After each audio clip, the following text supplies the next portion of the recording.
You'll know that whenever you get a negative review on Google, you should respond to it right away. What about positive reviews? What should you do? And there's two things that you want to do whenever you get a positive review on Google. First thing here is want to still respond to it publicly, just to thank that person for leaving that review.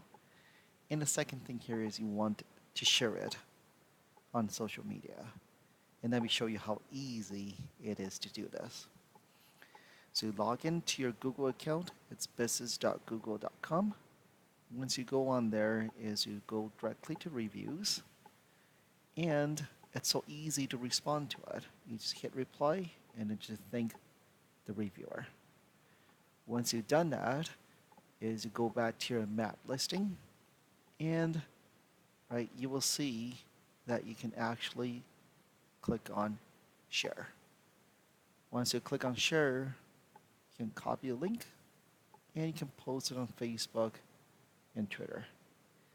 It is just that easy.